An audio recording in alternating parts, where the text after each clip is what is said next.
Fala aí pessoal, sejam todos bem-vindos a mais uma edição do nosso e vosso podcast Pro Desporto. Eu sou o Avelino Kiala e hoje estou aqui acompanhado do Jonathan Timóteo, aqui o nosso homem do basquetebol.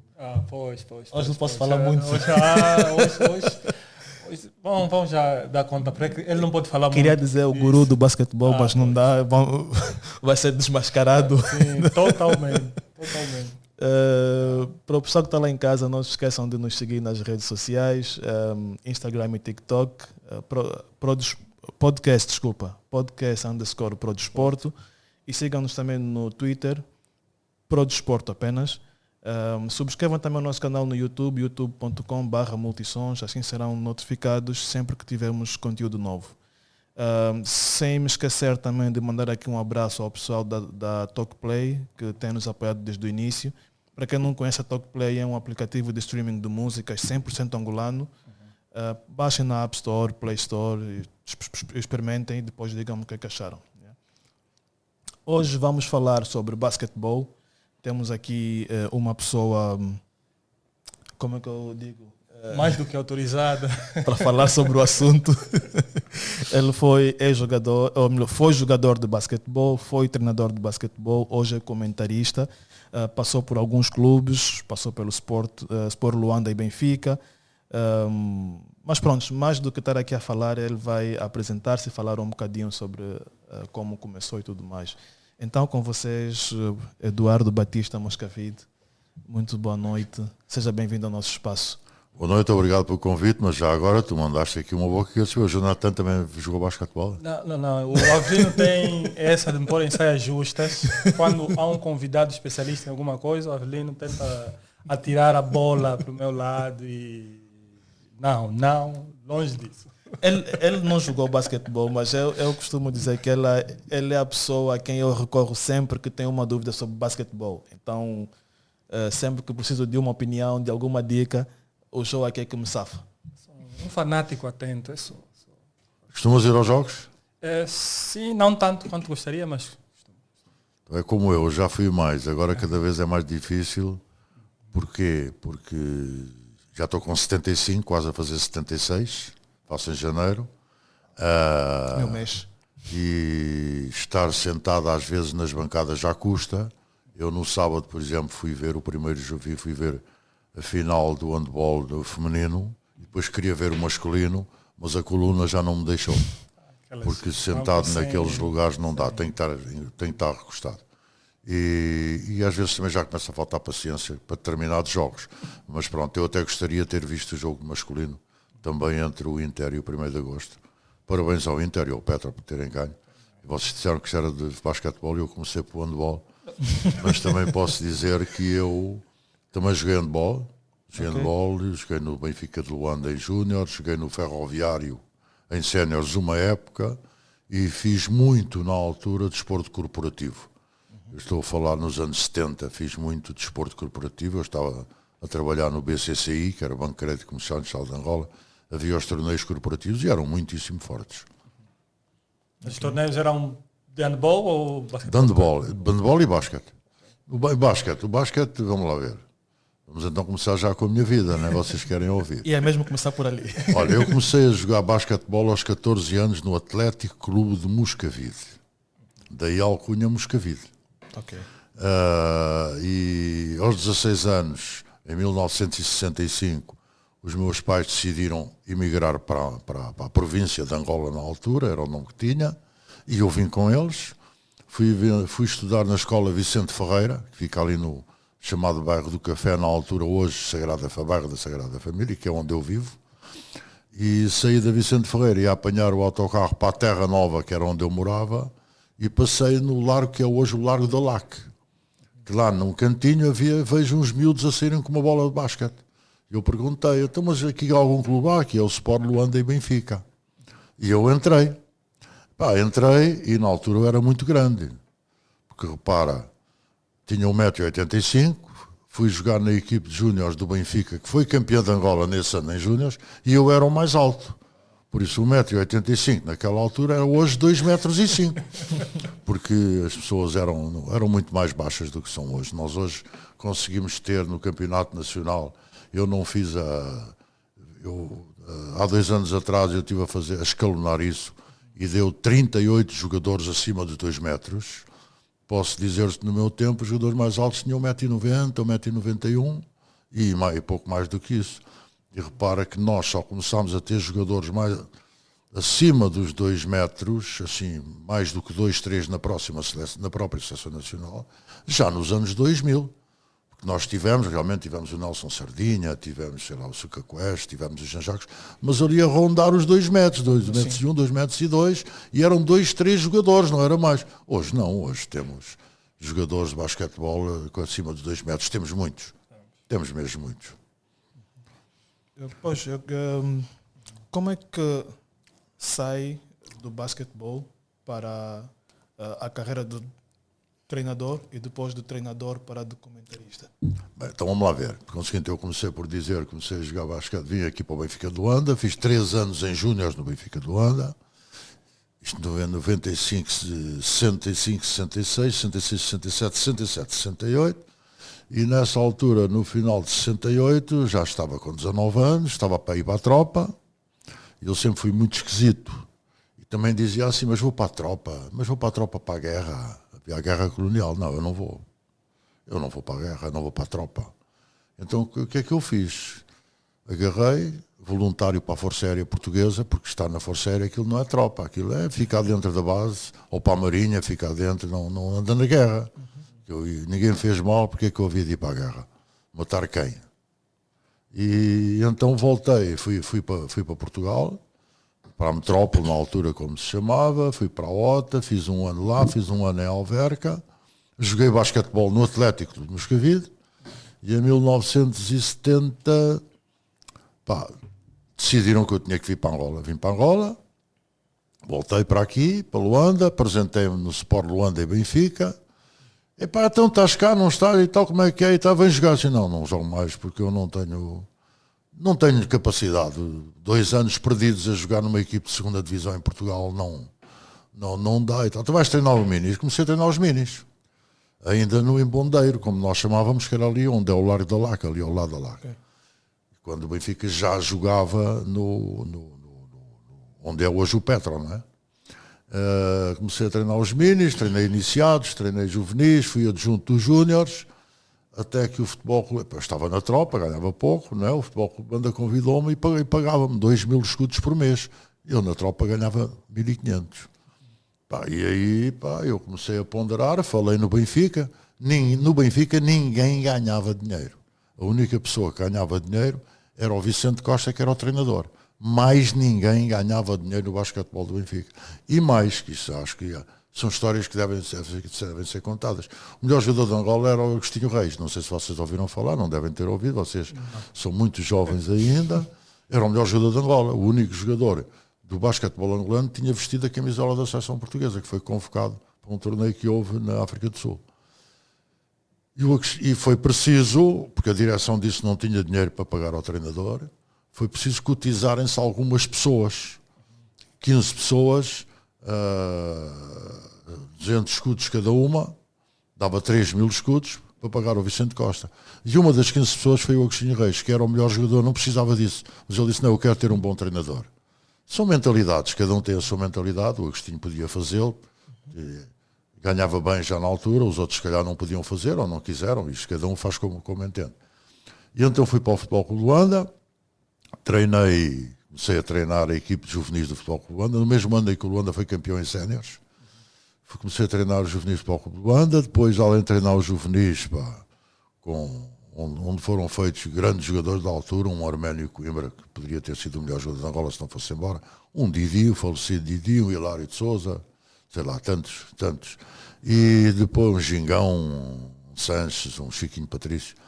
Depois fui treinador adjunto do Futebol Clube de Luanda também no campeonato nacional, que o Futebol Clube de Luanda tinha sido campeão de Angola e foi ao campeonato nacional a Moçambique, porque era rotativo, era um ano na metrópole, em que era o primeiro e o segundo da metrópole, e o campeão de Moçambique e o campeão de Angola, depois um ano seguinte em Angola com 2 de Angola, um de cada um dos outros, e depois em Moçambique, e nós fomos a Moçambique adjunto. Depois vem o 25 de Abril, não é? Já disse, é depois do 25 de Abril, já é final de 74, maio ou junho de 74, Depois, pronto, e depois toda a gente foi embora e quem cá ficou, ficou. E eu fui dos que fiquei. E fiquei e comecei a treinar primeiro o Futebol Clube de Luanda. Depois decidiram que as instalações do Futebol Clube de Luanda tinham que ser nacionalizadas. E fomos, a equipe toda do Futebol Clube de Luanda, fomos todos para a TAG. Onde fomos campeões nacionais pela TAG.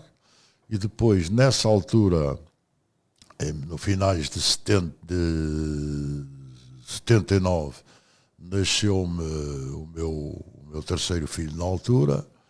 Viveu só 2 dias, faleceu, porque não havia condições.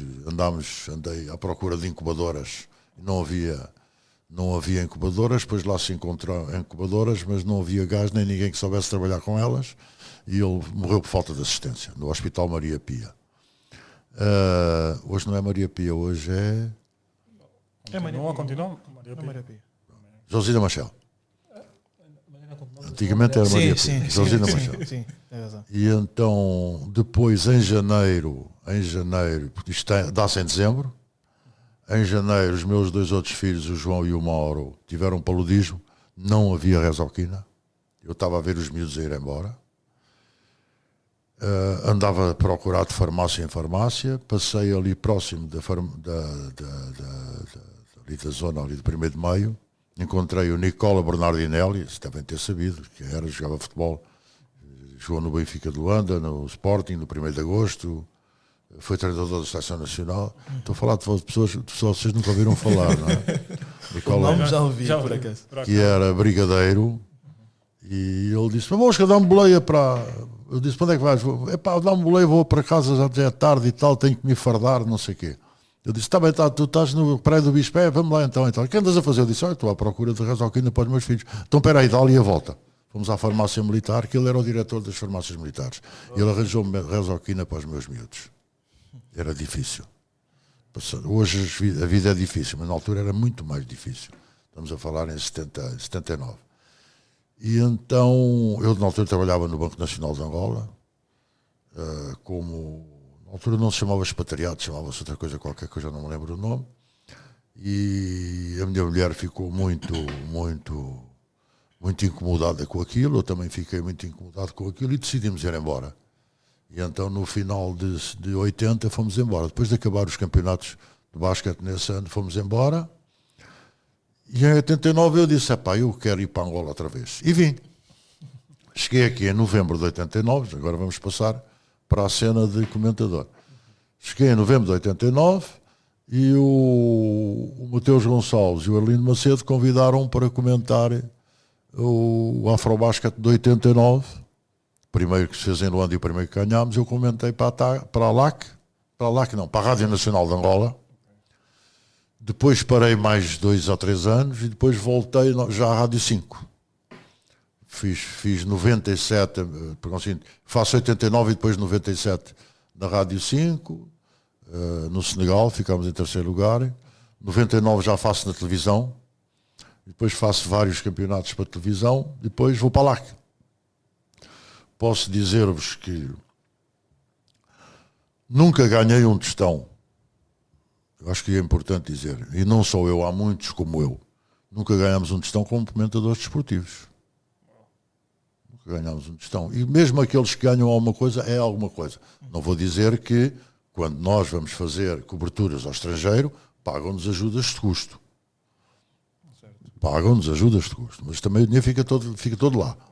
Mas pagar, dizer, olha, vem cá, vem aqui fazer o comentário, vem aqui fazer uma entrevista, não, eu e muitos de nós não recebemos nada. E sei que alguns recebem, mas é uma ninharia, nem dá para a gasolina quase. Mas pronto, faz-se isto por gosto, faz-se isto por amor ao desporto. E posso dizer-te que eu, quando fui treinador, nos 2 primeiros anos no Luanda ganhava 2.000 escudos por mês. E depois, quando vai a partir de 74, não ganhei um tostão. Não ganhei nada. Não havia dinheiro. Não. Aliás, ainda punha no meu bolso, como todos nós punhamos. E isto acontece. Pronto, e então comecei a comentar e agora já estou há muitos anos na LAC. Também é verdade que, por exemplo, quando tivemos aquele programa amanhã de Desporto Total na televisão, durou 2 ou 3 anos, aí também tínhamos um subsídiozinho, não era nada de extraordinário, ainda por cima comparado com o que eu ganhava como diretor central do BFA, dava para jantar naquele dia. Mas de toda a maneira posso dizer-te que às vezes as pessoas pensam que esses comentadores ganham fortunas, é mentira. A maioria não ganha nada. E posso dizer que houve em determinadas alturas, especialmente na televisão, que se me perguntavam como é, quanto é que queres, eu dizia não quero nada. Então, mas porquê? Porque eu não tenho vida para estar a 100%. Se me perguntarem, olha, amanhã estás escalado para isto, eu posso não poder. Sim. Por exemplo, se me disser isso hoje, se calhar já poderei aceitar, estou reformado, tenho o tempo todo do mundo, até poderei estar disponível. Poderei, não estou a dizer que estou. Atenção a isso, nem me estou a oferecer a ninguém. Atenção, TPA. Não me estou a oferecer a ninguém. Mas são situações de vida diferentes. Cada um tem a sua situação de vida, não é? E pronto. E tenho estado e continuo e estou na LAC muito bem, onde já somos um grupo de amigos de há muitos anos. Damos-nos todos muito bem. Passamos a vida a picar-nos aí no WhatsApp por causa do 1º de Agosto, do Petro, do Inter, do não sei o quê, agora vai aparecer o Sporting de Luanda, que há lá muitos sportinguistas e portistas e benfiquistas e tal, mas temos um relacionamento de amizade muito bom, tanto no Manhã de Desporto, como também no Bom Dia ao sábado de manhã, que é um programa mais de brincadeira, enquanto que o Manhã de Desporto é um programa muito a sério em termos de desporto. Eu, por acaso, já ia falar aqui do programa da LAC. Esse programa vamos dizer, é obrigatório para quem gosta de desporto, porque o trabalho que é feito realmente há entretenimento e há seriedade. Então eu acredito que quem não ouviu vai dar uma olhada nisso. Uma coisa que eu acho interessante no programa das manhãs é quando há um evento, seja Afrobasket, seja um mundial, a cobertura é detalhada. Vocês têm uma cobertura que eu, às vezes fico a pensar quantas pessoas é que enviaram para cobrir o evento. E é uma curiosidade já agora, quantos é que vão para cobrir efetivamente. E em seguida saber dessas coberturas, quais foram os momentos mais marcantes, algum momento marcante de uma cobertura que diz, não, isso aqui eu tenho de partilhar. Olha, mais marcante é quando ganhamos os campeonatos. Isso é o mais marcante de todos, sem dúvida nenhuma, esse é o mais marcante. Claro, e estou a falar em Afrobasket, torneios continentais. Quando temos uma boa classificação num campeonato do mundo, também é marcante, não é? Quando se atinge o objetivo. Certo. Quando se atinge o objetivo. Hoje em dia, por exemplo, disseram-me assim, vamos ganhar o Afrobasket. Mas o objetivo hoje do Afrobasket é ganhar uma medalha, primeiro, segundo ou terceiro, porque ganhar já não é como antigamente. As coisas são completamente diferentes, tanto mudaram para nós como para os outros. Mas o marcante, há coisas que me apaixonam, especialmente neste grupo da LAC. Nós, durante alguns anos, éramos 4, o Cinto Mateus Gonçalves, eu, o Anselmo Monteiro e um dos técnicos, ou o Lito ou o Miguel. Quando o Anselmo vai para vice-presidente do Petro, deixou o grupo e passámos a só 3. Eu, o Mateus e o técnico, normalmente, o Lito também já saiu agora, é o São Miguel. Tivemos agora, por exemplo, em Manila, tivemos os 3. Foi a nossa última cobertura, só foi o Campeonato do Mundo em Manila, não é? Acho que é. Mas também tenho de fazer coberturas sozinho. E posso dizer que as coberturas, quando vocês me virem a fazer uma cobertura sozinho, que não é uma grande cobertura, é do meu bolso. Eu digo, eu quero ir ao campeonato tal. E vou lá, está bem, então, reservem aí um bocadinho aí e tal, e eu falo do campeonato. O seguinte, tem que haver voluntariado nisto. No desporto, nós temos de ter voluntariado. As pessoas no desporto, a maioria das pessoas que estão no desporto, embora o público escreva aí nas redes sociais que há a Michigan, a maioria das pessoas que estão do desporto não ganham nada, antes pelo contrário, ainda pagam. Mas também é verdade, e vou falar por mim, por exemplo, que às vezes um polícia manda-me parar. E alguém diz, fulano, não vês que eu sou Moscavide? Deixa lá ir embora. Isto conta. Ou preciso de falar com alguém em determinado sítio. Isto acontece com muita gente. O indivíduo está no desporto, não ganha nada, mas tira alguns partidos. Ganha o partido da notoriedade. Certo. A notoriedade dá sempre alguma coisa. E não há dúvida nenhuma que estar no desporto a determinado nível dá notoriedade. Tira-se partido de algumas coisas. Mas dinheiro, pronto, há profissionais, os profissionais têm que ganhar o seu dinheiro, que ganhem o máximo possível que puderem, porque eles também dão rendimento, mas a maioria das pessoas que estão no desporto estão porque gostam. E eu vou dar-te um exemplo, eu estou muito satisfeito. Ultimamente tenho vindo a ver, especialmente no basquetebol, que é aquele que eu sigo mais, aparecerem os escorpiões da boa-fé, o não sei quê de Viana, o não sei quê do Sequel, o não sei quê do quilômetro, mas esses estão a ganhar dinheiro. Não estão a tirar do bolso.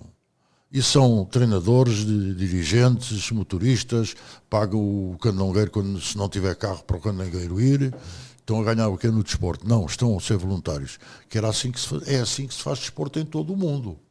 Em grande parte do mundo, eu posso dar o exemplo de Portugal, que é o que eu conheço mais, aqueles clubes de terra, de aldeia, de vila, os miúdos vão jogar. São os pais que os levam, que os vão buscar, que compram os equipamentos, compram bolas. Já há alguns casos dá um outro ao treinador que ganha alguma coisa, mas também é irrisório. São os pais que pagam. Porque quer ter o filho. Da mesma maneira que queres ter um filho a estudar para ser doutor, também queres ter um filho para ser jogador de futebol, de basquete ou de matraquitos. Tens que pagar.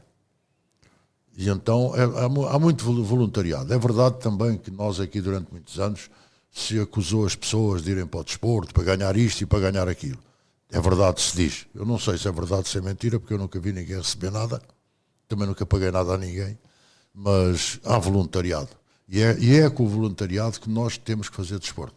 Não os atletas profissionais, não os treinadores profissionais, não os dirigentes profissionais. Esses têm que receber, como recebe todas as pessoas que estão a desempenhar uma função, um trabalho, seja em que sítio for. Okay. Vou aproveitar que estamos aqui ainda a falar sobre as coberturas da seleção nacional e tudo mais. No princípio, antes de começarmos a gravação, estávamos a conversar aqui e falamos sobre partilhar algumas histórias e eu queria pedir-lhe aqui, claro, histórias positivas, que é o que nos interessa aqui. Se tiver alguma história do tempo em que acompanhou a seleção nacional que acha interessante partilhar conosco, agradecia. Para bem numa coisa, nós comentadores, nós homens da informação, acompanhamos as seleções nacionais e acompanhamos os clubes. Eu também fiz coberturas. Eu tenho coberturas da Afrobasket de 99, 2000, de 89, 2000, 89, 97 e de 97 até hoje. Assim, devo ter para aí umas 15. Campeonatos do mundo tenho 6. Taça dos clubes campeões africanos tenho N. Uma bola também. Inclusive é de handball, também tenho algumas, poucas, mas também tenho, tanto de seleção como de clubes. E nessas até vou sozinho, quer dizer que é do meu bolso. As histórias é nós estarmos à espera de não ganhar um jogo e depois ganhar e banhar-nos em lágrimas, e eu sou chorão nessas coisas. Estou conhecido por isso. Claro que há histórias que nós sabemos, mas são histórias de balneário. E as histórias do balneário não são para se dizer cá fora. São coisas que devem ficar no balneário. Eu sei que há jogadores e treinadores e falam disto e daquilo, e muitas vezes é como tudo, porque houve uma altura aí que não sei quê, chegámos ao aeroporto e o avião estava atrasado 3 horas e ficámos a dormir no chão. Então iam dormir aonde? Se fosse para um hotel era 1 hora para lá, 1 hora para cá, fazer check-in outra vez. Quantas vezes todos nós dormimos no chão ou numa cadeira? Cadeiras há no aeroporto, só vai para o chão quem quer. Isto é verdade. Sim. Quantas horas ficamos? Porque comeu no balcão. Quantas vezes nós comemos no balcão?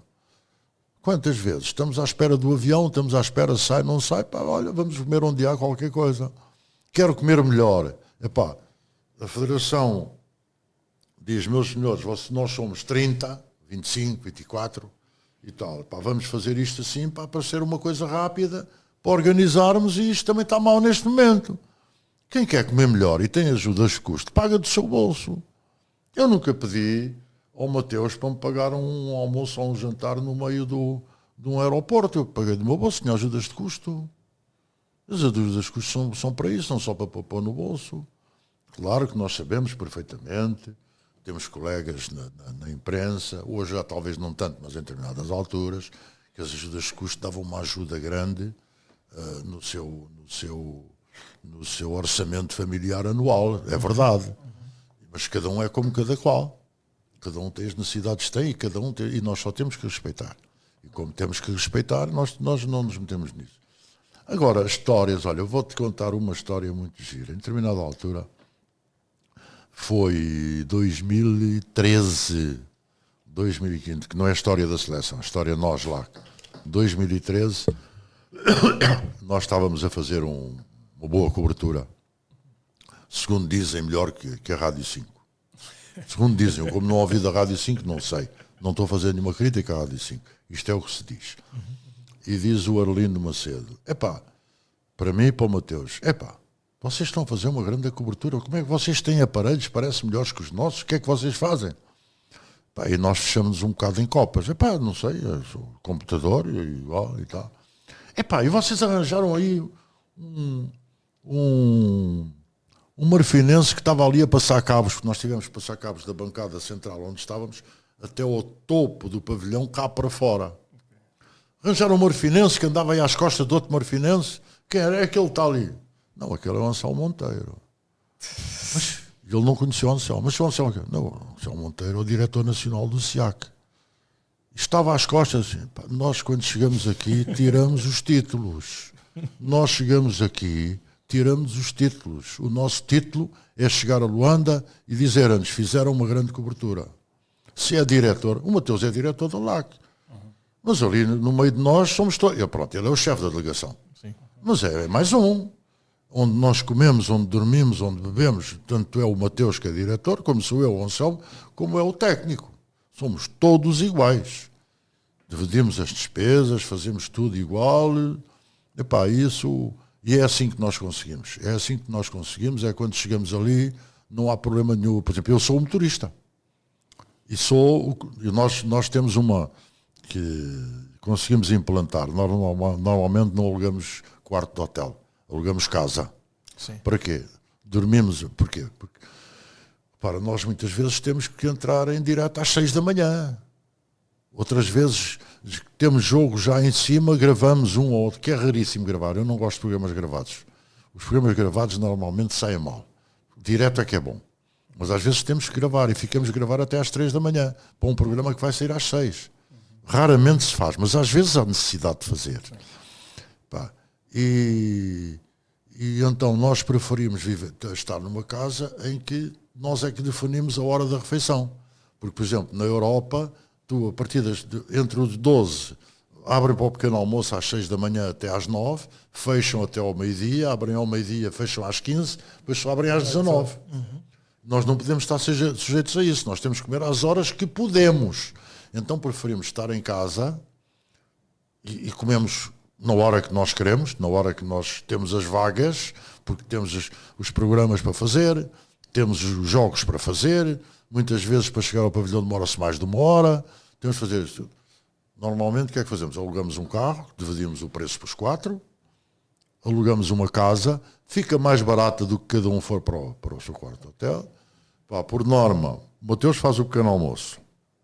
Eu faço o almoço, o Miguel lava a louça, o Anselmo arruma a casa, agora já não é o Anselmo, somos só os 3, dividimos o trabalho por os 3. E porquê que é assim? Porque o Miguel, nós, por exemplo, se fazemos um determinado programa, o Miguel é o técnico. O técnico tem que ficar mais horas, muitas vezes, tem que fazer cortes, tem que fazer isto, aquilo e aquilo outro, tem menos tempo. Então se tiver tempo vai lavar a louça, se não tiver não faz. Fazemos nós. Dividimos assim o trabalho. Acho que isso é muito giro, porque uma das coisas importantes é trabalhar sem equipe. Se não se trabalhar em equipe, tu podes ter uma estrela no teu grupo de trabalho, mas se essa estrela não trabalhar em equipe, não vai funcionar. Ele vai jogar sozinho? Não. Nós temos que trabalhar em equipe, temos que jogar, temos as nossas discussões, temos as nossas macas, eu e o Mateus discutimos muito, mas depois no dia seguinte, muito e às vezes feio, mas depois passado meia hora já passou, porque resta-nos depois sempre uma coisa importante, que é o respeito pelo trabalho e a amizade. E essas questões são de trabalho, não são de mais nada. Eu digo, gostava mais que fosse assim, assado e tal, mas quem manda sou eu, também tu mandas, mas então fica lá que eu estou a andar. Mas acabamos por chegar a um consenso e resolvemos as questões conforme podemos. Mas temos histórias de de chegar, por exemplo, eu se puder fazer, e também sou motorista normalmente, se puder fazer uma viagem de carro, não faço de avião. Nós, por exemplo, fomos a Marrocos, fui de carro de Lisboa para Marrocos. Agora fomos para Valência.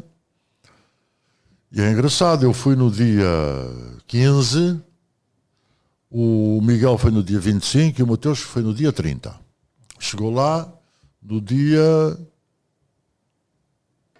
foi no dia 31. Chegou lá no dia 1, a Lisboa. E o campeonato começava dia 2. Eu estava com o Miguel à porta do aeroporto. Mateus entra no carro e dispara para Valência. Mateus não dormiu toda a noite no avião e depois no carro a dormir. Mas chegámos lá, fizemos o nosso trabalho.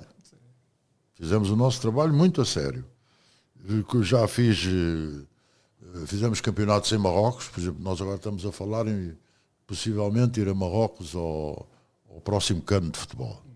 Claro que eu não posso fazer parte da delegação, que eu não sou homem do futebol, mas se calhar vou como motorista ou como cozinheiro. Mas já falámos, é de Lisboa para Marrocos, é de carro. Já fiz várias vezes. Fiz. Quanto tempo? Lisboa para Marrocos? O tempo é subjetivo, são 900 km, 800 km. Nós agora fizemos Valência 898 km, Lisboa, do aeroporto de Lisboa até Valência, lá ao meio da cidade, 898 km, em que não nos preocupamos muito com o tempo, até porque estamos cansados, estamos isto e aquilo, não podemos cansar demais, então paramos no caminho, comemos qualquer coisa, não é aquilo de depois Temos não há, que chegar já. Não tem buracos a estrada, né? Não tem buracos, aquilo é sempre a andar. Eu já fiz, a primeira viagem que eu fiz a Marrocos foi a Fez, numa taça dos clubes campeões africanos com o ASA em 98, quando o ASA foi campeão nacional. Fui de carro para Fez, Marrocos, conseguinte Lisboa, passei por Badajoz, Sevilha, Algeciras, apanhar o barco para Tanger, que são 2 horas de barco, Tanger, Rabat Fez, foram 1500 km e depois à volta outra vez. Já fiz Lisboa-Rabat, num campeonato africano de handball, masculino e feminino. Fiz também para Nador, conseguindo fomos a Melilla, fomos a Málaga, Melilla de barco, 6 horas e meia de barco, em que, por exemplo, são as tais opções. Nós tínhamos que dormir a Melilla para apanhar o barco no dia seguinte. Eu disse, não, vamos alugar cabines ou quartos dentro do barco, são 6 horas e meia, dormimos no barco. E estamos a ganhar tempo para o dia seguinte ir para lá. E depois, para entrar nesses países, às vezes é complicado. Eu recordo-me, nós íamos para onde? Já não me lembro para onde é que nós íamos. Íamos para um campeonato do mundo. Já não me recordo bem aonde, ao campeonato africano. E chegámos à Suíça, Holanda, e eu, como tinha passaporte português, passei. Mas os outros colegas, nós chegámos lá, eram 10 da noite. Só tinham visto a partir da 1 da manhã, da meia-noite.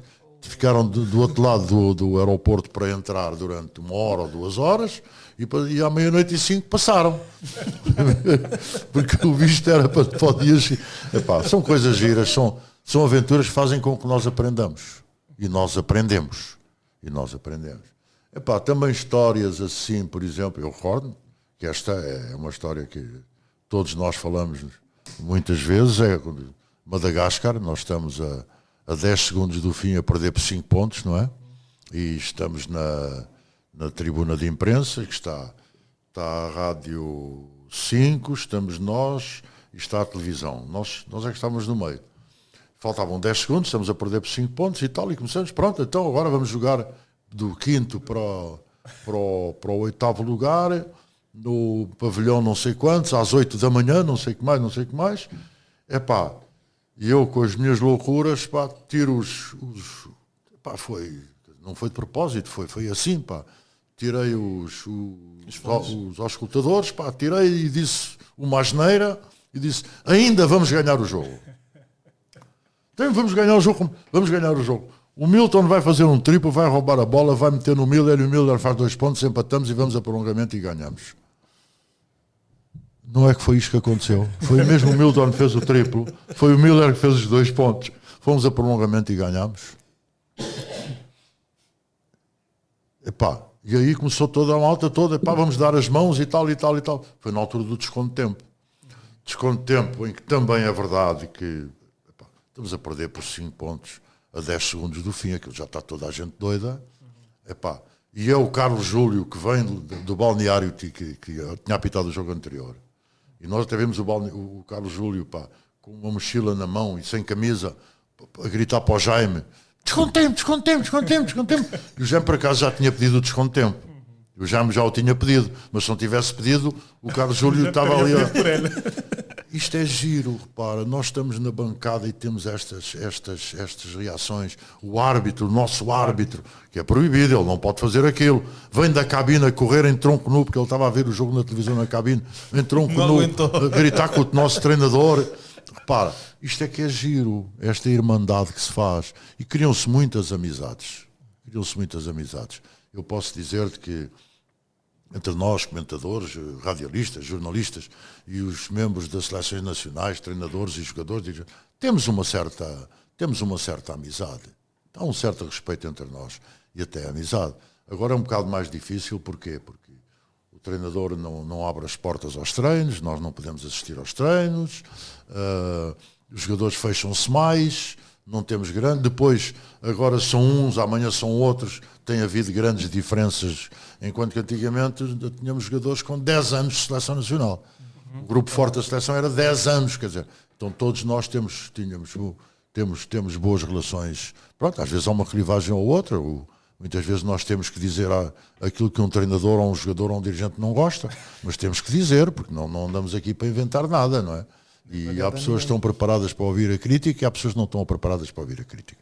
As que estão preparadas, pronto, nós às vezes também poderemos exagerar na crítica, também é verdade. Poderemos também exagerar na crítica e depois também estamos aqui, eu estou preocupado. Nós estamos numa sociedade de crítica negativa, de crítica destrutiva. Nós vamos aqui às redes sociais, o que é novidade não é quem nasceu, não é porque o Zé Maria teve um filho, é porque o Zé Maria morreu.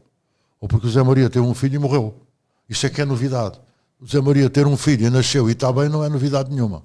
As pessoas reagem todas não, a maioria. Hoje há muito negativismo. E isso preocupa-me em termos de sociedade, muito negativismo. Eu procuro ser o menos negativista possível. Às vezes poderei estar a pensar que não estou a ser, mas para outras pessoas podem dizer que estou. Também é possível. Nenhum de nós está livre de ser criticado. Tem é que procurar criticar positivamente, que às vezes pode estar a pensar que está a fazer positivo e o outro está a entender que é negativo, mas pronto, cada um é como cada qual. Não, eu queria pegar aí neste ponto da mudança de mentalidade, sociedade, falou em negatividade, isso. De certa forma isso tem afetado até os próprios jogadores, porque os jogadores agora estão muito expostos a redes sociais, expostos a notícias, e vemos jovens que têm muito talento e todo mundo espera que tenham um futuro brilhante, e de repente eles estão em queda livre. Isso pode estar relacionado também? Eu acho que sim, eu acho que está relacionado com isso. Eu já vi, por exemplo, ainda há 2 anos, há um miúdo do Vila, que fez um jogo espetacular. E nas redes sociais ele já era o melhor do mundo e já devia ir para a seleção. E eu comecei a segui-lo. Não deu mais nada a partir dali. Se calhar ficou vaidoso. Porque os miúdos têm que ter muito cuidado. E depois nós estamos numa sociedade em que os valores estão um bocado invertidos, que é isto que eu estou a dizer, crítica negativa. Os nossos jovens talentos, será que tomaram um pequeno almoço? Será? Eu não estou a dizer mentira, nem estou a inventar nada, nem estou a fazer crítica a ninguém. Será que tomaram um pequeno almoço? Será que de manhã saíram de casa, foram para a escola, tiveram todo o dia, ao fim do dia vão treinar, será que comeram? Se calhar não. Porque eu falo com muitas pessoas que dizem, eu pergunto, mas como é que tu vives com esse salário? Tenho que viver. Até pode ter comido, mas se calhar comeu o arroz com feijão. ou arroz com massa, ou massa com feijão, e um ovo lá, ou um bocadinho de frango, uma coisa assim do género. Pá, isto começamos por ter esse problema. Depois, vamos pensar nos nossos miúdos com talento, que até tomam um pequeno almoço, famílias com algumas capacidades. Mas esse tem computador, tem Facebook, tem internet, tem Instagram, está-se nas tintas para o desporto, não precisa de desporto para nada. E nós vimos que normalmente, e quando se fala nos grandes jogadores, vieram de onde? Vieram lá do fundo. E pronto, eu vou dar os maiores exemplos no futebol.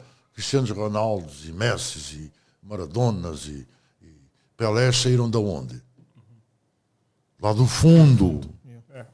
Mas apesar de estar lá no fundo naquela altura, se calhar até comiam, não sei. Eu lembro-me do Ronaldo Nazário, o Ronaldo Fenómeno, dizer que o pai o levava às costas para o treino para ele não se cansar. Apostou no filho. E tudo o que havia de bom em casa era para o filho. Pronto, e o filho, depois de ser homem, conseguiu ter determinadas condições para dar ao pai, para ajudar o pai. Há outros que não o fazem, né? Há outros que não o fazem. Como temos, por exemplo, aquela história que nós vimos ainda há pouco tempo, do Shaquille O'Neal dizer aos filhos: meninos, esperem aí. Rico sou eu. Vocês vão ter que trabalhar para ganhar dinheiro para serem ricos como eu sou. Se quiserem, porque rico sou eu, vocês não são. Vocês vão trabalhar, vão estudar e vão trabalhar. É assim que se educa um filho. Mas nós estamos numa sociedade, e eu falo por mim, que às vezes damos baldas aos nossos filhos que se calhar estamos a estragá-los. Se calhar estamos a estragá-los. E nós vimos que há pessoas que dão tudo e mais alguma coisa aos filhos. Há uns que correspondem, há outros que não correspondem. Há pessoas que não vão a lado nenhum e mal comem. E nós vimos as nossas mamães mal comem para criar os filhos e pô-los na escola. E uns chegam a doutores e outros não chegam a lado nenhum. Mas isto também tem a ver com o talento e as capacidades e a força de vontade de cada um. Isso é que eu muitas vezes digo. A primeira coisa que eu penso num jogador é atitude competitiva. Se tiveres atitude competitiva e não tiveres talento, ainda podes chegar longe. Se tiveres talento e não tiveres atitude competitiva, não chegas a lado nenhum. Por isso tem que se lutar, tem que se trabalhar, tem que se andar para a frente. E tem que ser responsável. Já agora, estamos a falar aqui de talento. Queria perguntar quais são... Pronto, nós temos visto ultimamente muitos miúdos a irem para fora, né, à procura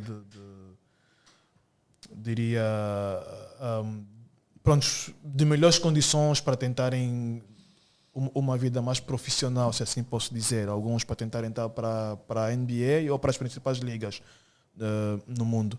Eu queria saber aqui que estratégias acha que podem ser adotadas para o desenvolvimento de jovens talentos em Angola? Olha, para já, o que é que nós temos que fazer? Primeiro ponto, descobrir os talentos e potenciá-los. Para potenciar talentos, há necessidade de termos bons professores. Se não tiveres bom professor, tu podes ser o filho mais inteligente do mundo, mas não tiveres um bom professor, ele não chega a lado nenhum. Sim. Há necessidade de os nossos treinadores fazerem cursos. Não é ir lá fora e fazer clínicos 3 dias a dizer que tiveram num curso, é mentira. O clínico é para quem já sabe e vai se atualizar. O clínico é uma atualização, são 2, 3 dias. Eu recordo-me que eu só fiz um curso de treinador de basquete. Foi em 74, em Carvalhos, ali próximo do Porto, mas foi 3 semanas com os melhores treinadores portugueses na altura, o Teotónio Lima, o Curado, o Jorge Araújo, os super sumos da Batacolina lá do sítio naquela altura. 3 semanas em regime de internato, em que saíamos de lá ao sábado ao meio-dia e tínhamos que voltar no domingo à noite. E as aulas começavam às 8 da manhã e acabavam às 20. Parávamos só para o almoço e acabou. 3 semanas, quer dizer, aquilo vai dar 3 meses ou 4, não é? Sim. Numa situação normal dá 3 meses ou 4, porque ainda por cima depois acabávamos às 20 não, às 18, depois tomávamos banho, até porque tínhamos estado também a mexer, jantávamos, depois íamos estudar. Aquilo que tivemos a fazer durante todo o dia, porque aquilo não era só pegar na bola, também tinha livros, tinha isto e aquilo. E é assim, nós temos que ter cursos, temos que ter temos que ter um bom INEF, temos que ter um bom INEF. Um bom INEF depois geral, e depois especializado ou para o futebol, ou para o basquete, ou para o handebol, ou para o atletismo, para as modalidades. Posso dizer que eu ainda há pouco tempo estive a ler que alguém perguntou, mas porquê é que neste momento, de há uns 15, 20 anos para cá, Portugal tem treinadores de futebol espalhados por todo o mundo e alguns em grandes equipas. Não estou em super equipes. Super equipes teve o Mourinho, mas nenhum esteve em super equipes. Mas em grandes equipas. Então a explicação foi dada. Montaram em Carvalhos uma universidade só para o futebol. Só veio a Carvalhos, não é Carvalhos, é naquela zona. Só para o futebol, de educação física, só para o futebol. E dali nasceram vários professores de educação física. Por isso é que nós vimos quem é o treinador, por exemplo, eu estou a falar de Portugal, que é o que a gente mais segue. Sim. Não vou falar daqui porque eu não sei se aqui há alguma escola de futebol. Eu nunca ouvi falar. Nem sei se há uma escola de basquete ou de atletismo ou de natação ou de handebol. Não sei, nunca ouvi falar. Vocês ouviram? Não. Curso médio superior. Fizeram uma escola de futebol, um INEF para o futebol, e nós vamos ver em Portugal quem é o treinador, não sei, o Tosé Marreco, lá não, é um gajo que tem esse nome. O outro é o não sei quê, o outro, que nós nunca vimos como jogadores de futebol. Não quer dizer que não tenham jogado. Mas se calhar nas terceiras divisões, ou quartas, ou não sei o quê.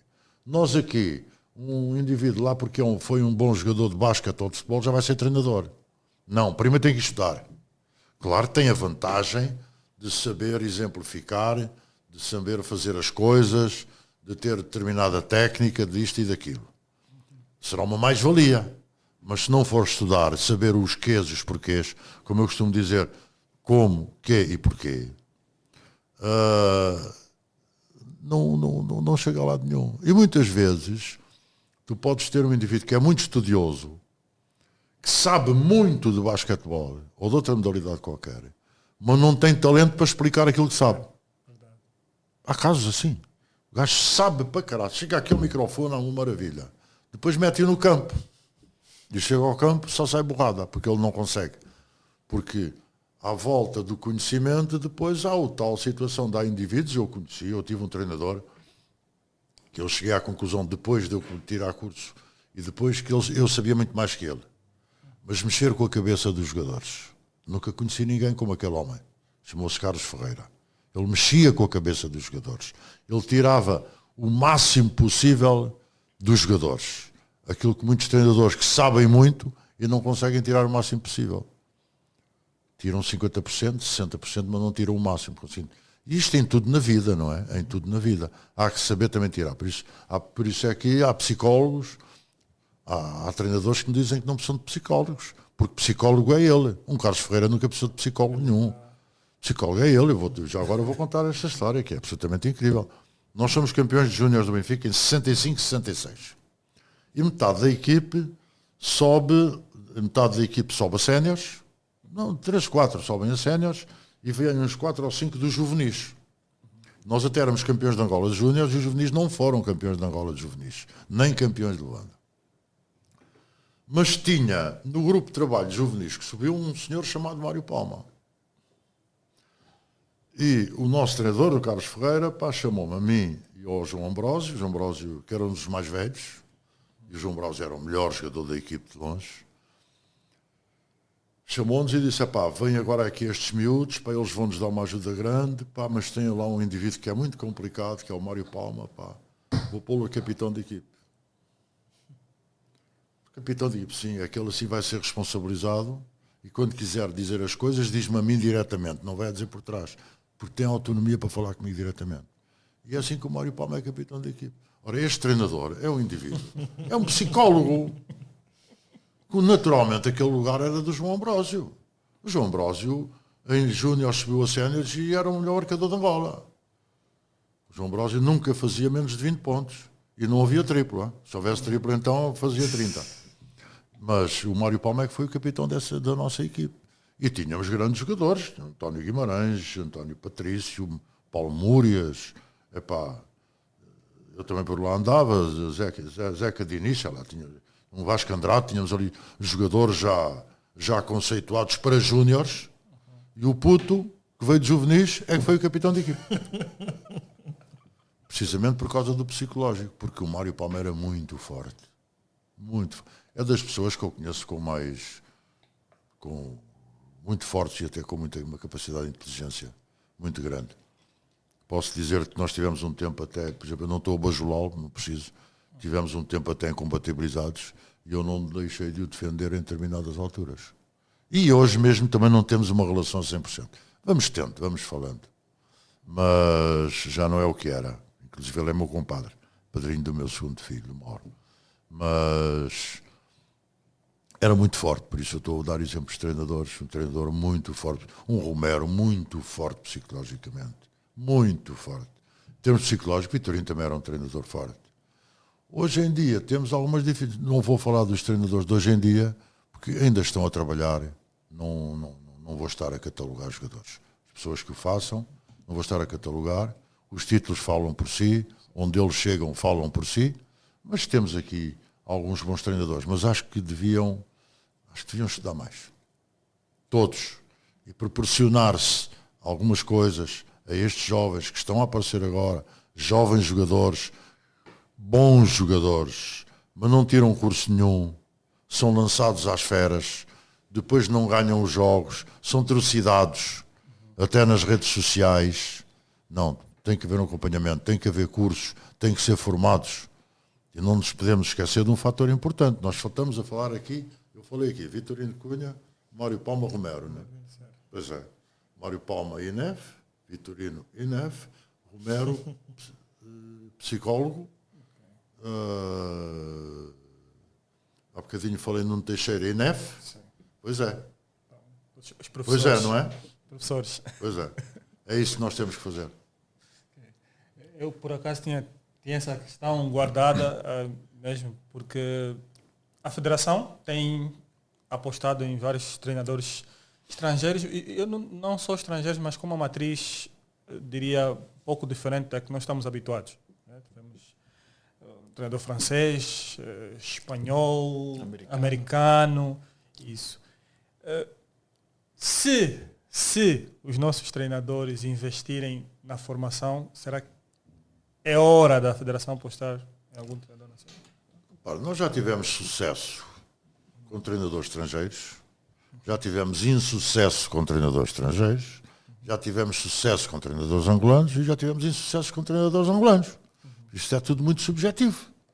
Agora, é preciso apostar, quando se aposta no treinador angolano, não sei porque não se aposta tanto, é preciso que o treinador também diz para determinada camisola, diz para determinada camisa, não seja tão sensível a críticas dos dirigentes do clube que ele treina ou treinou, que não seja tão sensíveis aos próprios jogadores, não sejam tão sensíveis a determinadas coisas. O estrangeiro chega aqui e não é sensível a nada. Ele chegou aqui e diz, o meu trabalho é este, né? E agora é este e falem o que quiserem que eu tomo nas tintas. Sou presidente da federação, qual é o objetivo? É este, sim senhor. Se eu for cumprir o objetivo, muito bem. Se não cumprir, logo se verá.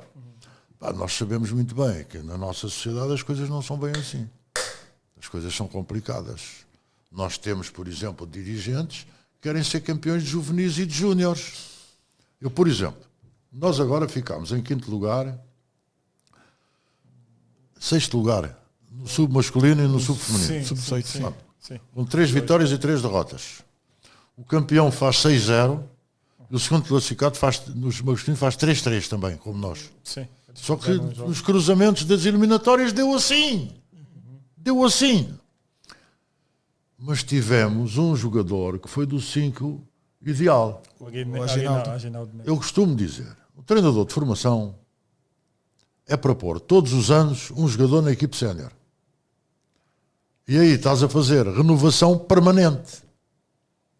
Porque podes ganhar o campeonato de júniores, mas não meteste um na equipe de séniores, fizeste o quê? Prefiro que fiques em 5º lugar ou 6º e metas um na equipe de séniores. É certo que o miúdo Aginaldo? O miúdo foi que está na NBA, que foi ao 5, não me esqueci o nome agora. que foi ao 5 ideal do campeonato. E o Aginaldo Neto? É mesmo. O Aginaldo Neto. Aginaldo Neto. O Aginaldo. Epá, tinha a obrigação de não me esquecer, mas é da idade, né? O Aginaldo, que é um miúdo que eu aprecio, dos tempos do 1º de agosto ainda, é um miúdo que está lá na NBA, na escola da NBA no The Academy. Dakar, agora vai para a escola para os Estados Unidos, já esteve na seleção nacional.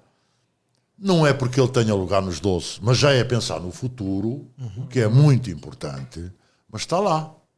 Teve na BAL também com o Petro. Teve na BAL com o Petro, conseguindo ter um miúdo que está a ser feito para o futuro. Sim. Se tivermos um por ano, se cada um, se o Petro, o 1º de agosto, o Inter, o não sei o quê, tiverem um jogador vindo dos juniors por ano para os seus 12 da equipe principal, é bom. É bom, é melhor que ser campeão. Ser campeão é sempre bom, né? Dá um gozo do caraças. Mas o ideal é meter um, pelo menos, por ano. E tu repara que nós, desde aquela fornada de 2016, que fomos campeões africanos de sub-18, com Silvio, Bruno, Dundão. quantos chegaram às equipes principais? Depois desses. Yeah. Chegaram vários no 1º de agosto, por causa dos problemas do 1º de agosto, então foram os miúdos todos lá para cima. Sim. Não é? Mas quantos chegaram, por exemplo, a equipe do Petro, quantos chegaram à equipe principal do Petro? Depois do Shield, quantos chegaram? 0. Pelo menos que me recorde. Sim. E isto é que é importante, é fazer jogadores para jogarem nas equipes principais. Felizmente hoje temos, mesmo hoje, no nosso grupo forte da seleção nacional, no grupo forte, aqueles 7, 8 jogadores, 7, 8, 9 que jogam, já que idade é que têm? Salvo erro é o Childo mais novo e está com 26. Já deixou de ser júnior há 8 anos. Mas já tivemos tempo em que o Miller em 2007 tinha 18 anos, 19. Em 2005 ou 2003, o Milton e o Moraes e o Olímpio foram à seleção principal com 19 anos, 18, 19 anos. Já tivemos antes o Baduna com 18, 19 anos e o Carlos Almeida com 18, 19 anos. Tivemos, pronto, já não vamos aos tempos de antanho em que aquilo não havia nada e depois apareceram com 18, 19 anos. Mas tivemos sempre jogadores com 18, 19 anos na seleção nacional. Neste momento nós temos um ou outro jogadores com 19, 20 anos, mas é para lançar, não é para chegar ali e jogar. Porque tu repara, eu salvo erro, o Moraes e o Milton aparecem em 2005, no campeonato de 2005, na Argélia, com 18, 19 anos, mas em 2006 já estão no Mundial no Japão, no grupo dos 8 primeiros, em que os 2 bases eram Lutonda e Carlos Almeida, que saíam os 2 e entrava Milton Moraes, depois saíam os 2, Milton Moraes, entrava Lutonda e Carlos Almeida, e houve muitos jogos em que era uma dupla, que era a dupla forte que jogava mais tempo, outros jogos havia outra dupla forte. Por isso com 20 anos já estavam nos 5 bases da seleção nacional. Depois tinhas ali uma luta para a posição 3, Olímpio, Vítor Carvalho, é preciso um lançador, joga o Vítor, é preciso alguém que penetre e entrava o Olímpio. Tiveste ali na posição 4, 5, tinhas Kikas, Mingas e Abdel, mas ainda jovens, 20 e tal anos, mas já com uns anos daquilo, 26 anos, 27 anos, Sim, mas já com uns anos de seleção nacional. E depois tinhas o Nelinho, que chegou, veio de lá dos Estados Unidos, mas não deu nada, infelizmente. Não faço ideia nenhuma onde é que ele estava. Se está cá, se não está. Mas na altura lançavam-se jogadores e que ocupavam logo o lugar no 5 da Seleção Nacional, ou no mínimo nos 8 da Seleção Nacional. Hoje não consegues. Conseguiste o Bruno, o Silvio, o Shield. Na geração anterior conseguiste meter os dois Gersons, o Domingos e o Lucani, que é da geração anterior a eles. E a partir daí meteste o quê? No 5 bases da Seleção Nacional. Há um jogador que vai às vezes ao 5 bases, que é o miúdo que está no Benfica de Lisboa. Mas não é um jogador de 5 bases. O Eduardo Francisco. Eduardo Francisco. Eduardo Francisco, que também é Mingas, porque o pai era fã do Eduardo Mingas. Ele é Eduardo Mingas Francisco. Ok. Mas não temos lançado. Não temos lançado porque não aparecem. Repara, nós temos aqui, e fala-se muito, o jogador tal do Vila, do CFDK e não sei o quê, e tem lugar aqui e tal. Chegam à seleção, desculpa o termo, borram-se todos, né? Chegam aos treinos da seleção, porque os jogadores da seleção também têm os seus, também fecham um bocadinho as portas. E quem não tiver peito para lá entrar, não consegue abrir a porta. Eu recordo-me que na Sérvia, no pré-olímpico, já estou a começar a contar histórias da seleção, não é? No pré-olímpico da Sérvia, que é 2016. E que a seguir é Rio de Janeiro. 2016. Que é quando vão ao pré-olímpico da Sérvia, nós levámos 4 jogadores a estrearem-se na seleção. Bruno, Silvio, Gerson Lucani e Gerson Domingos. Conversámos com eles. E eles disseram, esses cotas estão-nos a pôr de lado. Mas o que é? Não, e tal, eles estão-nos a pôr de lado e tal, parece que não querem que a gente esteja... Aquelas coisas das lutas de geração. E eu falei com os mais velhos. Eu falei com o Armando, por causa dos 2 bases. O Armando disse, não, nós fazemos isso para puxar por eles. Eu já sofri isso com o Walter, quando entrei, quando cheguei. Nós fazemos isso mais velho para puxar por eles. Se eles não tiverem capacidade mental para aguentarem isto, nunca vão ser jogadores de basquete. Não sei se ele fazia isto por isso ou por com medo que lhe roubasse o lugar. Também não sei. E tínhamos já como postos nessa altura, tínhamos o Yannick e o Valdelício, que também não deram abertura aos 2 miúdos, ao Silvio e ao Bruno. Eles queixaram-se. Mas o certo é que aguentaram-se e nós vimos onde é que o Silvio e o Bruno estão, não é? Nós dizemos que temos grandes jogadores.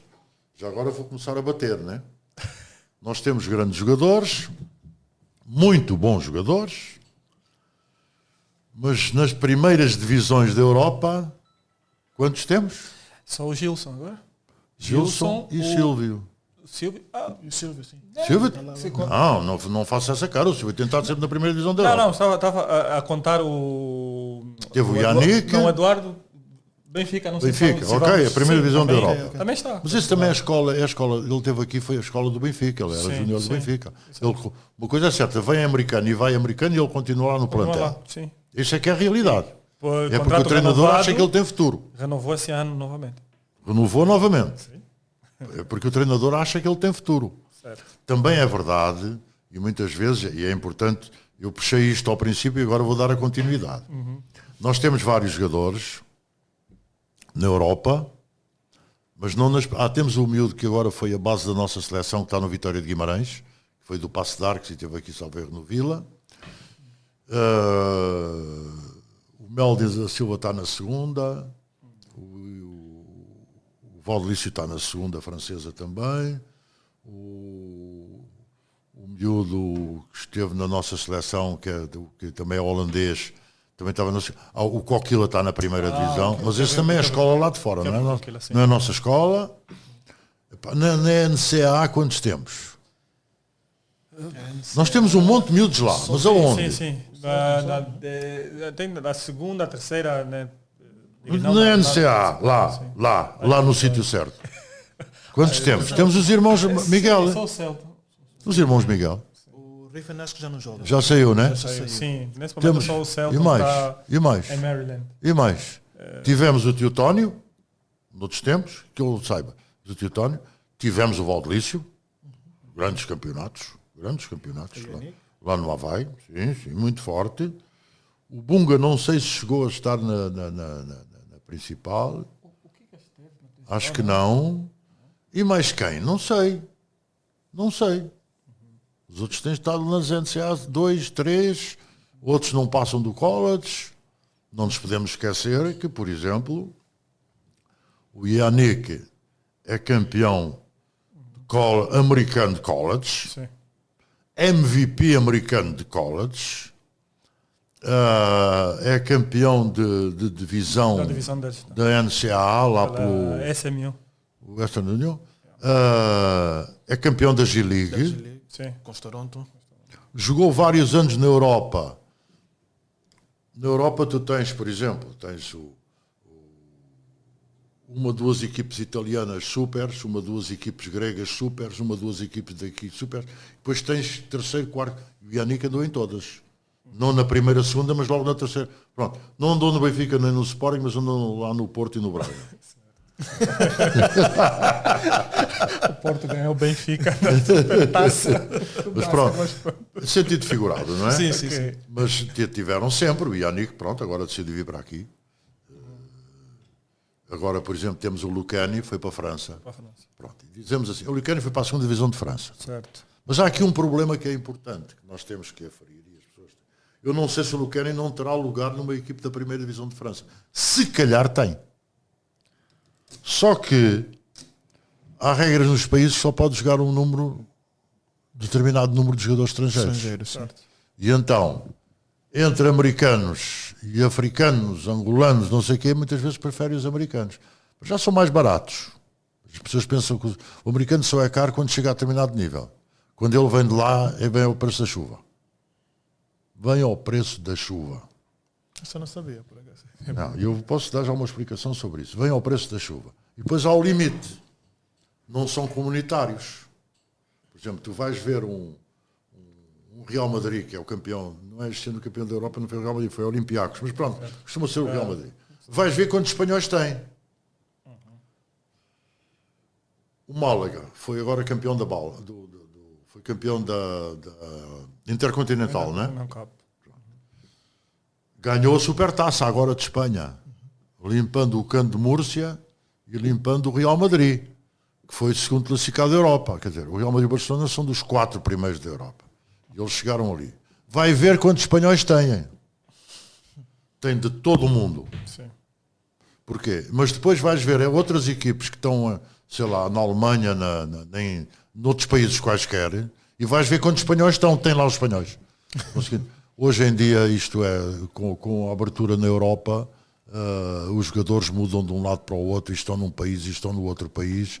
E só mesmo um jogador angolano, só se for top, como foi o Yannick, como é o Silvio, como está a ser o Gilson, como será, fala-se que o Bruno vem para a Europa, não sei se será verdade, se é mentira, se vai ficar lá na NBA ou não, mas o Bruno, se sair da NBA e vir para a Europa, vai ganhar muito dinheiro. Nós fomos contactados e chegámos a dizer lá que o Bruno poderia valer no mínimo 2 milhões e meio na Europa por ano, que é o que ele ganha na NBA. E aqui joga. Na NBA não joga. Mas até pode ser que ele este ano consiga fazer uma grande época e jogar mesmo. Também muitas vezes são apostas dos treinadores. Certo. O treinador apostou ou não apostou num determinado tipo de jogador, não é? Eu espero que o Bruno continue por lá muitos anos, porque se ele continuar lá muitos anos, é sinal de que evoluiu. É importante. Se ele vir que não evolua, que vai para a Europa, que será bem pago. Nós vimos, por exemplo, na seleção de Cabo Verde, o Eddie, que não é um jogador de assombrar. É muito grande, tem determinado jeito, é muito bom taticamente, defende muito bem, é humilde. Normalmente engloba os 5 da Euroliga. Os 5 de Espanha e os 5 da Euroliga.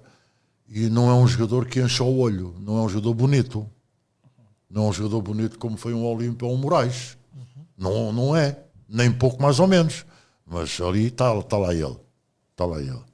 Repara, o próprio Moraes jogou na primeira divisão, jogou no Benfica. Teve quase a entrar na NBA. Teve quase a entrar na NBA. Foi por pouco. E depois o último ano dele na Europa é numa equipe italiana da segunda divisão. Precisamente porque as equipes da primeira divisão, se chegares lá tarde, já tens plantéis cheios. Foi o que aconteceu aos nossos jogadores quando foram daqui, estes miúdos do 1º de agosto, foram para a Espanha, foram para Portugal. Chegaram lá já tarde e tiveram que englobar as equipes que havia. Epá, então alguns foram para a 2ª divisão. Tu tens, este ano tiveste a fazer um grande campeonato na Pro-Liga em Portugal, foi do Milton Valente.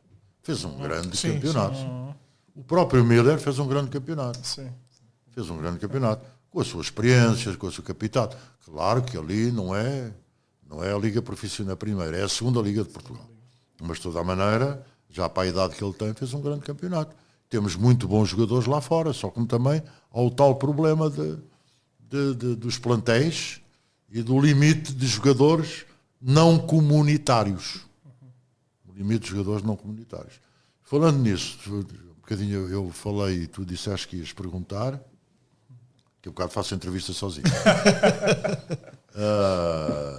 Sobre o preço dos americanos. Sim, sim. Quando o Babo foi daqui, o Babo na altura treinava o Inter, que é 4 anos. Mais tempo, não? 4, 5 anos. 3, 4, 5 anos. Foi treinar o Maia. Eu disse, como é, Alberto? Então no Maia, pá, isso sei como é que é. Para o título? Não, pá, isso se a gente não descer é uma sorte. Então, mas porquê? É pá, as outras equipes têm 5 americanos, nós só temos 3. Porque não temos capacidade financeira para mais. É pá, mas então o Maia assim, pá. E Maia, digo-te mais, cada um destes americanos não custa 1.000 euros por mês. Eu disse, como é que é possível? Pá, eles vêm para a Europa para se lançar, eles lá não têm emprego. Eles lá não têm emprego. Por acaso, um deles era mesmo bom. Foi o MVP do Campeonato de Portugal. E o Maia ficou ao meio da tabela. Acertaram num. Que ele também não estava à espera. Isto é verdade. Repara, a determinada altura...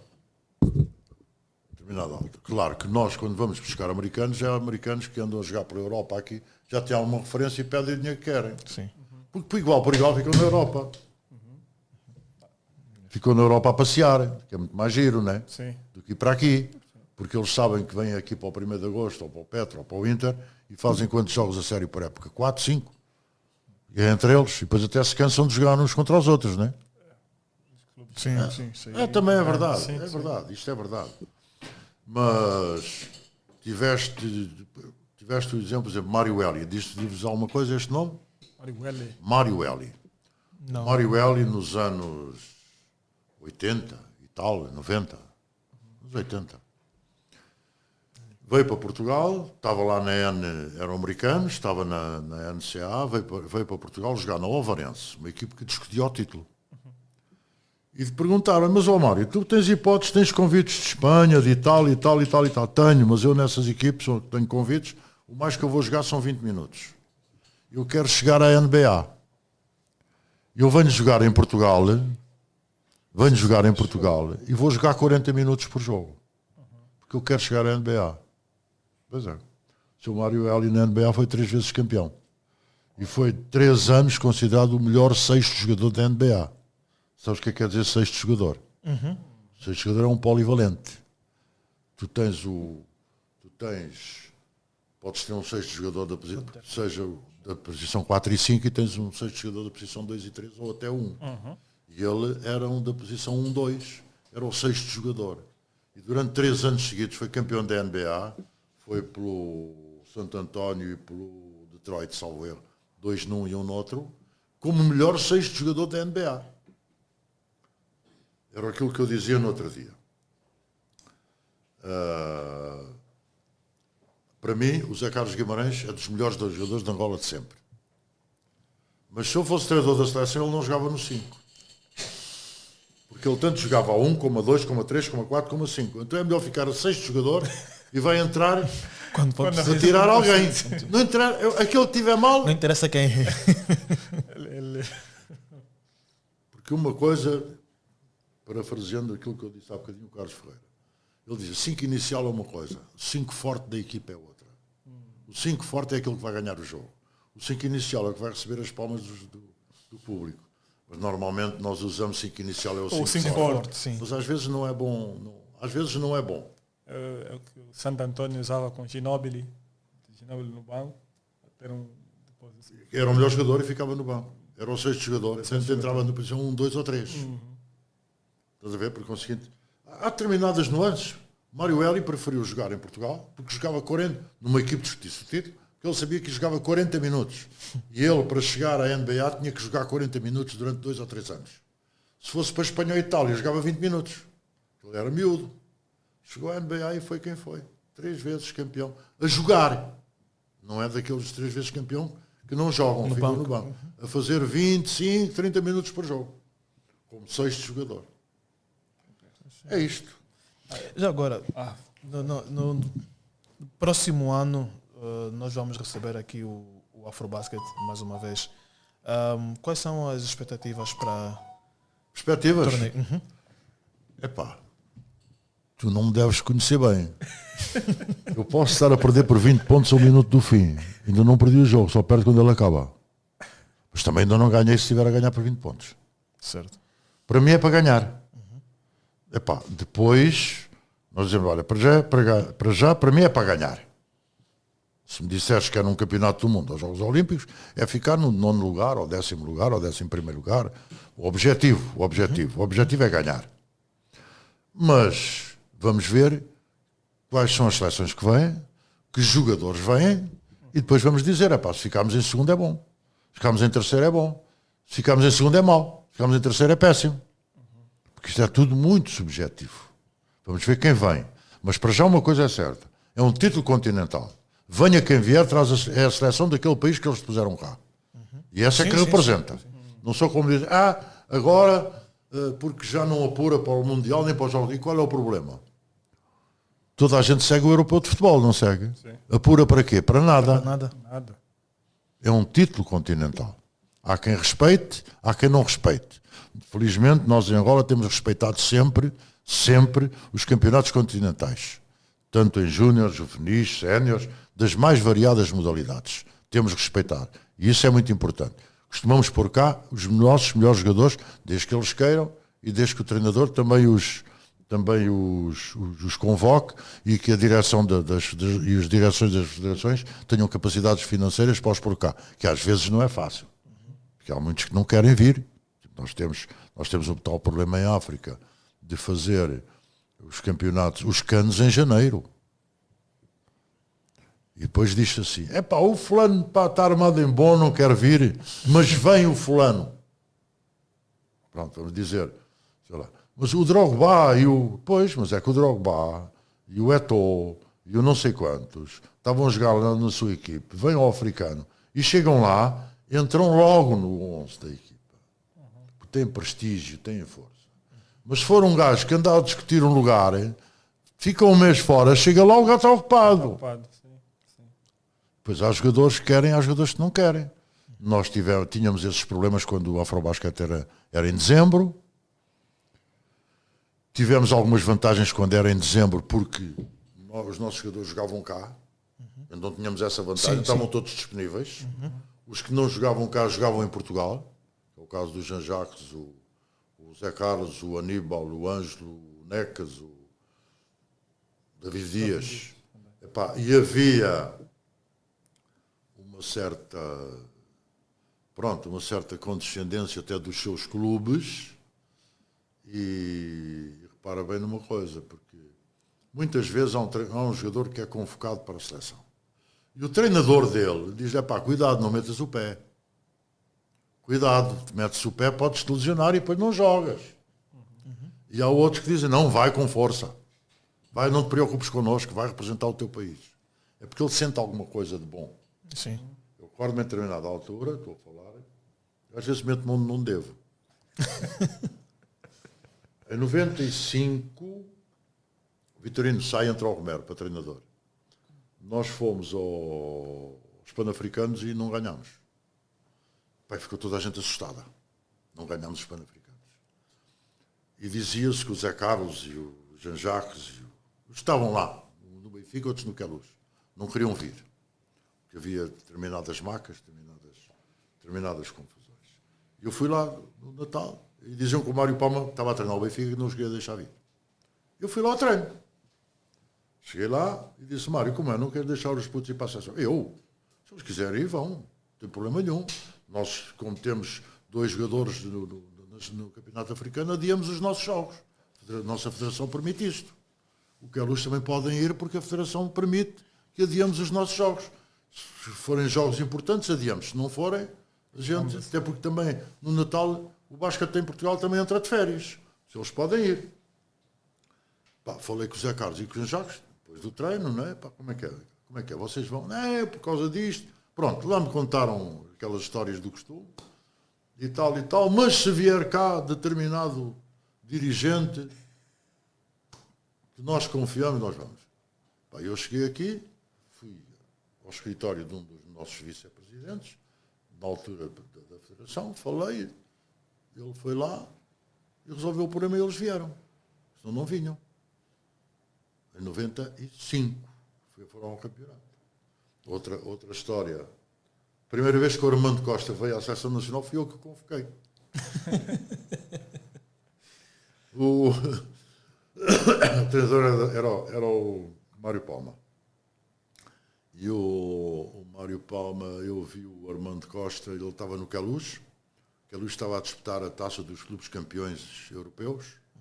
E o Armando Costa tinha sido júnior, tinha sido MVP dos júniores no ano anterior. Não jogava normalmente no Queluz, era suplente do Francisco Rodrigues, que era o titular da seleção portuguesa. Que é um base já com 1,94 m. E então o Armando jogava 5, 6 minutos por jogo. Mas naquele dia o Francisco Rodrigues não pôde jogar, não sei se lesionado o que foi, e o Armando Costa fez um jogo de sonho. Eu assisti ao jogo, cheguei e disse, Mário Palma, puto, estás sempre a dizer que estamos com crise de base, estavas com problema de base na altura. Epá, está um puto em Queluz que é muito bom, que é Armando Costa. Eu vou saber. Epá, depois diz, o gajo joga 5, 6 minutos por jogo.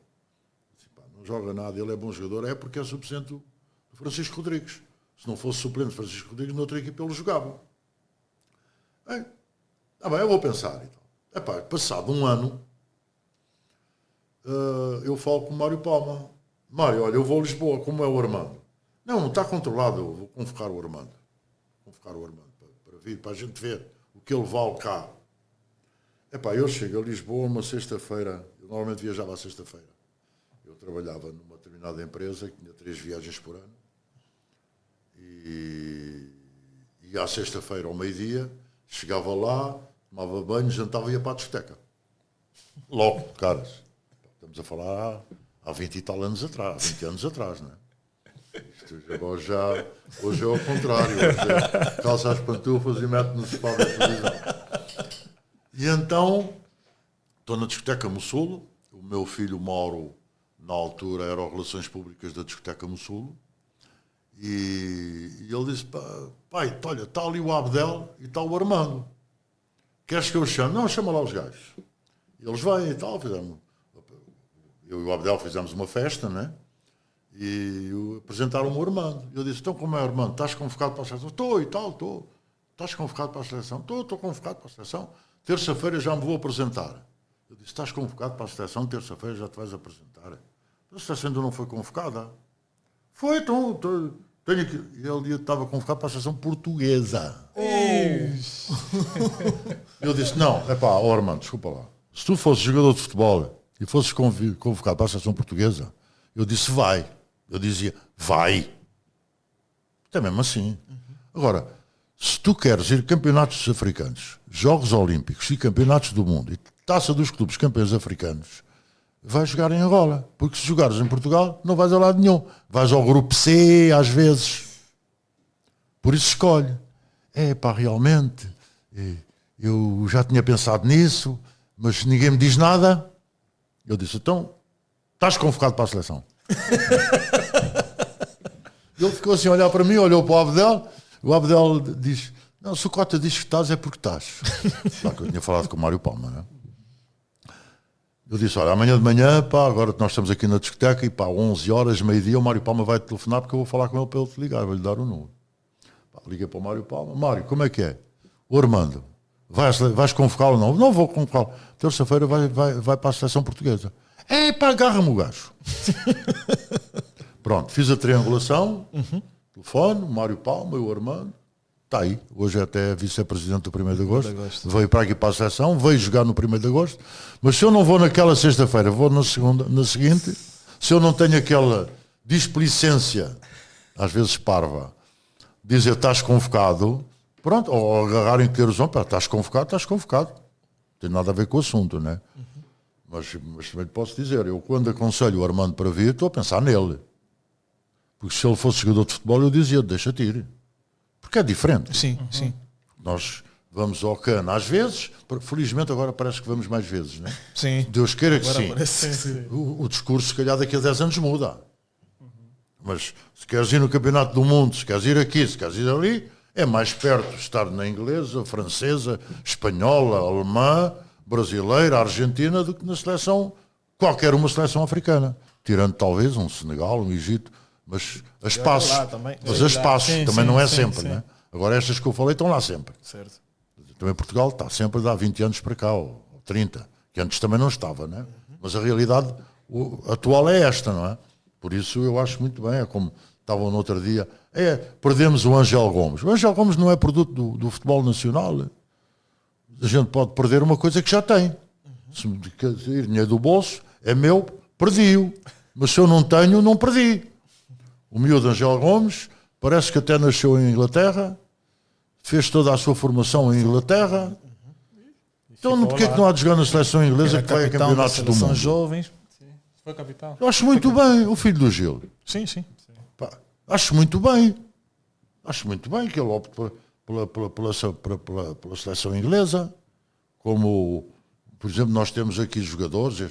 Nós temos agora um grande reforço, o David Carmo, né? O central. Sim. Que só aparece agora porque deixou de sonhar com a portuguesa, porque ele sonhava com a seleção portuguesa. Pá, viu que não tinha hipótese, agora vem. Ainda bem que veio. Mas ele primeiro esgotou as hipóteses. Sim. E porquê? Porque também há uma situação aqui que é importante, que é a nacionalidade desportiva. Por causa de ter determinada nacionalidade, por causa das leis, essas coisas todas contam, não é?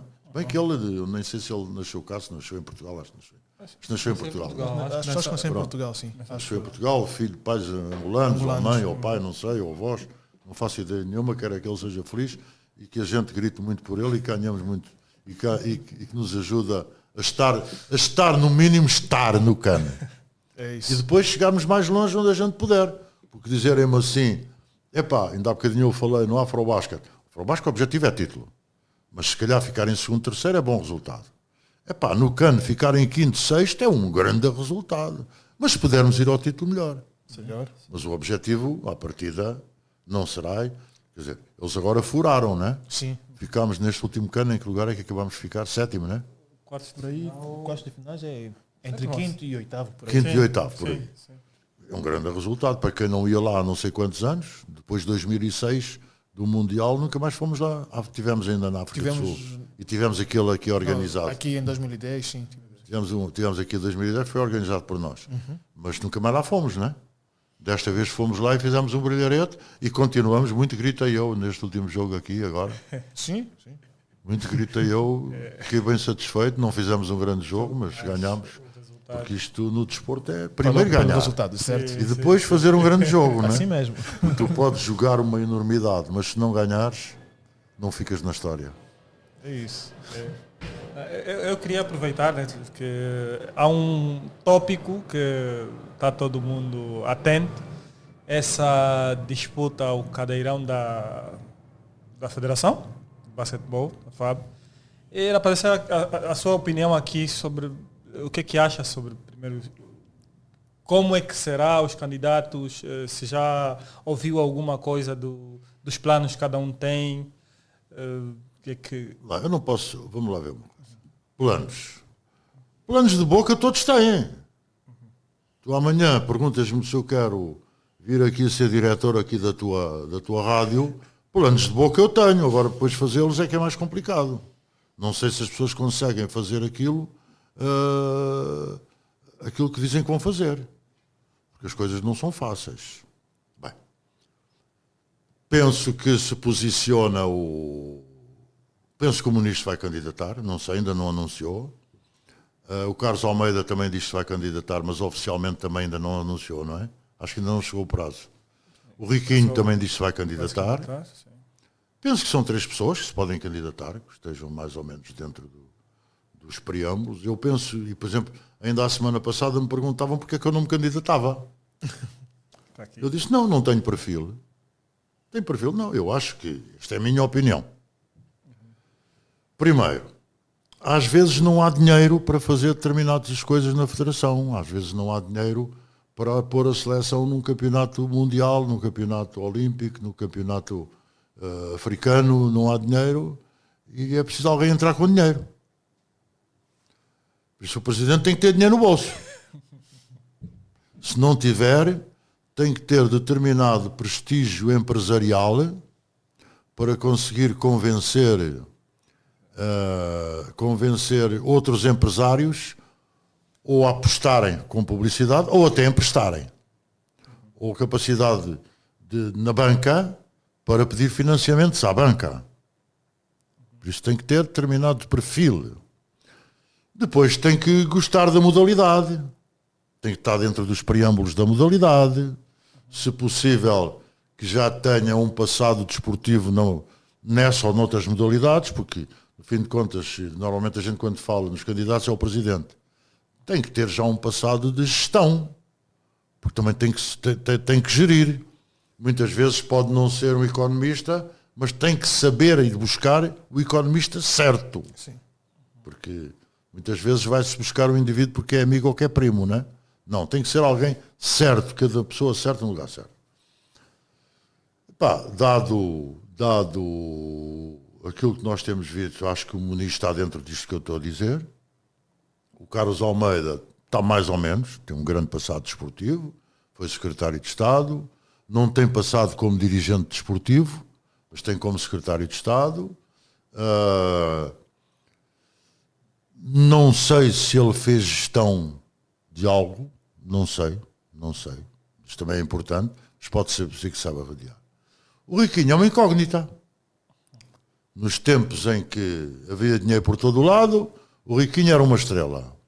Deixou de haver dinheiro por todo lado, o Riquinho começou a ter problemas. Não sei, mas ele acha que sim, que se candidate e se ganhar que tenha sucesso. Eu não advogo a candidatura do Riquinho, mas se ele ganhar estou ao lado dele. Se ele ganhar sou o primeiro a estar ao lado dele. Porque alguém achou que sim. Sim, certo. E eu, como homem do basquete, só tenho a obrigação de apoiar quem lá está. Eu, neste momento, até ao dia em que finalizar o mandato do Muniz, eu estou ao lado do Muniz. Às vezes sou criticado por isto, mas tenho que estar a apoiar quem está. E depois eu pergunto, também tenho que apoiar porque eu pergunto, o que é que fazes isto? E as pessoas a mim dizem, claro que não dizem tudo, dizem-me algumas coisas. Como se amanhã for outro presidente da Federação, eu vou conversar com ele, se ele der essa hipótese, porque pode não dar, não é? Eu vou conversar com ele, vou saber o que é que ele pensa e tal e tal. Mas depois também lhe vou cobrar. Olha lá, tu no teu panfleto de candidatura disseste isto. Onde é que está? Isto é muito fácil o indivíduo dizer e tal, vamos voltar a ser campeões africanos. Até eu digo. Tu também dizes. E o meu filho em casa que tem 10 anos ou 15 também diz. Mas agora como? Qual é o plano? Qual é o plano? Depois pode falhar o plano. Sim, sim. Mas desde que a gente deu o nosso sangue. Pronto, eu vou-te dar um exemplo. Tu tens um filho, metes o gajo na universidade. O curso de licenciatura há 3 anos, não é? Aqui são 5 anos. Pronto. Tu deste tudo para o gajo acabar o curso. E ele não acabou. A culpa é tua, não é dele. Deste-lhe as condições. Deste-lhe as condições. A culpa é dele. A responsabilidade é dele. Desde o momento que as pessoas tenham condições para fazer determinadas coisas, depois são responsabilizadas. E nós sabemos muito bem que as condições hoje em dia aqui são difíceis. As condições são difíceis, porque muitas vezes, e eu posso dizer-te que uma vez assisti num gabinete de um determinado dirigente desportivo, que a seleção saía 2 dias depois para um Afrobasket e o Ministério ainda não tinha dado dinheiro, não tinha recebido o dinheiro para ele. E ele pegou no telefone, pediu um financiamento ao banco, e ao telefone o presidente do banco disse que sim. É preciso ter prestígio empresarial. Ele na altura pediu 300 mil disto. Eu estava lá nesse gabinete, pediu 300, não vou dizer quem é, nem vou dizer cargos, nem vou dizer banco.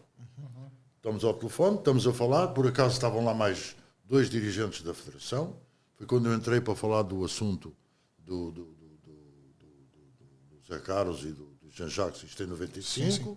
Estamos ali no gabinete, e depois entrou um dirigente da Federação. Então, este assunto, então a seleção amanhã sai para estágio, como é que é? Não há dinheiro. Calma. Ele pegou no telefone, ligou para um presidente de um banco, pôs a questão. À partida precisava na altura de 300 mil dólares. Lá do outro lado, ele disse que sim. Sim, senhor. É preciso ter prestígio empresarial para isto. Sim. Não é à toa. Não sou eu que vou chegar ali. Sr. Presidente aqui do banco, Teles, pá. Olha, a seleção precisa de 300 mil dólares. Epá, mas e depois como é que me pagam? Epá, eu garanto. E ele diz-me assim, mas tu tens lá dinheiro para isso? O Presidente, se disser isto, tem que ter dinheiro para isto. Porque ele sabe do outro lado, que se não der... Depois até pede uma coisa, ficas fiador, por acaso não pediu. Mas podia dizer, ficas fiador. Está bem, eu fico fiador, ok, vai-me lá a minha conta. É preciso ter. Perfil. Ou então, podes não ter força empresarial, mas podes ter força política. Também. Que no género de entrar no Ministério das Finanças, dar um murro na porta da ministra, assim, eu preciso hoje de $1 milhão. E o milhão aparecer. Isso também não é fácil hoje em dia. As coisas cada vez são mais difíceis.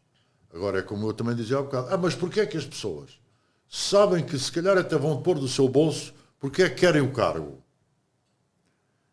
Porque muitas vezes, mais facilmente, como andam na ribalta, são conhecidos, vão ter com determinadas pessoas e abrem-lhes a porta. Eu já cheguei a estar numa antecâmara, por acaso de um banco, há muitos anos atrás, e estavam lá determinadas pessoas, que na altura já... Mas entrou uma, passou à frente de todas. E que o presidente do banco veio cá à sala recebê-lo. Os outros também eram todas pessoas importantes, mas ele não veio cá à sala receber, mas aquele veio à sala e entrou logo. Estas coisas contam. Isso tem que também ter prestígio político. Porque, infelizmente, nós, em termos, especialmente de seleções, especialmente não é da lei, as seleções são financiadas são suportadas pelo governo. Sim. Eles são suportados pelo governo. Por isso, depois para abrir a porta lá do Ministério, tem que ser pessoas que tenham capacidade para abrirem com mais facilidade ou com menos facilidade, ou não conseguirem abrir mesmo. Isso é outra guerra. Já agora, já para fecharmos, nós queríamos aqui saber como... 22h05, ainda não jantei, vais para não jantar. É a última pergunta, prometo. Como treinador, ou ex-treinador, né? Não, uma vez treinador, sempre treinador. Não, já não sou treinador há 40 anos. Desde 1980, 45 anos quase. Muito tempo. Mas tenho falado com muitos treinadores. Eu ainda hoje, se quiser falar com o Mário Palma, com o Luís Magalhães, com o Norberto, com o Babo, que neste momento são tops em Portugal. O Babo não está a treinar, mas é vice-presidente do Futebol Clube do Porto. O Norberto está no Benfica. O Mário Palma está parado por razões também de saúde. E o Luís Magalhães está no Sporting. Eu, se quiser ligar agora para eles, apesar de ser 10 da noite, eu ligo. E eles, se quiserem ligar para mim, também ligam. Porque eu sempre tive boas relações com as pessoas. Sim. Se calhar às vezes melhor do que alguns treinadores angolanos. Eu ia perguntar que conselho é que daria a jovens que estão a começar agora a carreira no basquetebol? Olha, muita dedicação. Terem muita atitude. Precaverem-se sempre das coisas. Lutarem, trabalharem. Definirem um objetivo. O meu objetivo qual é? Epá, eu tenho de 14 anos, 15 anos de idade. O meu objetivo, pá, é estar no Petra ou no 1º de Agosto ou no Inter ou num grande clube. Tenho que lutar. Tenho que pôr de lado determinadas coisas e lutar por o objetivo. Como nós lutamos, pá, como os vossos pais devem ter lutado para vocês serem licenciados, que devem ser, como eu luto para os meus filhos serem todos licenciados. Felizmente só me falta um, os outros 3 são. E teve que lutar. Nós temos que lutar e eles também têm que lutar. Lutar, traçar objetivo e depois dizer assim, e foco. O meu objetivo é este, vou-me focar neste objetivo. Para chegar a este objetivo tenho que deixar de fazer determinadas coisas e tenho que fazer outras coisas. E andar para a frente. E não se deixar abater. Não é por ser pequenino ou grande. O Chile de Undão é o base da Seleção Nacional. Tem 1,67 m. Nós ainda agora em Valência, as pessoas, quando viam entrar o Chile, algumas riam-se. E depois bateram-lhe palmas. Porque à partida é assim. Não é? E temos jogadores com 2,5 m e 2,10 m e ficam de fora. O Chile com 1,67 m está lá. Conseguindo, toda a gente pode lá estar. Claro que o Chile possivelmente vai ter que trabalhar muito mais para chegar onde chegou. Teve se calhar que trabalhar muito mais do que um base da altura dele que tem 1,90 m. Tem que ser mais rápido, tem que ser mais isto, tem que ser mais inteligente, tem que ser mais prático. E depois estudar, para abrir a mente. E aconselhar-se com os mais velhos, conversar, mas foco, ter atitude competitiva. Um jogador pode não ter habilidade, mas pode ter força. Se tiver, pode ter habilidade, e pode ter muito talento. Mas se não trabalhar, não chega a lado nenhum. Tem que trabalhar, ter foco. Para chegar a algum lado. Senão é como nós na vida, é igual. O jogador é igual, é como nós na vida. Queremos ser alguém na vida, temos que ter um foco. Para chegar a determinado sítio. Há pessoas que sonham mais alto, outras sonham mais baixo, outras têm um foco para chegar lá acima, mas chegou ali a meio, veem que não conseguem, querem ser os melhores do meio. Vou-te dar um exemplo nesse aspecto. Arnaldo Guimarães. Diz-vos alguma coisa este nome? Sim, o nome da minha estranha. Já ouvi. Da família Guimarães. Sim. António Guimarães, aliás, a família Guimarães. António Guimarães, no tempo dele, foi o melhor jogador de Angola. A Chinda Guimarães, no tempo dele, foi a melhor jogadora de Angola. O Zé Carlos, não preciso dizer mais nada. O Hamilton foi da seleção de Angola. O Arnaldo também foi da seleção de Angola. E na altura eu era adjunto dos júniores do Benfica. E o Arnaldo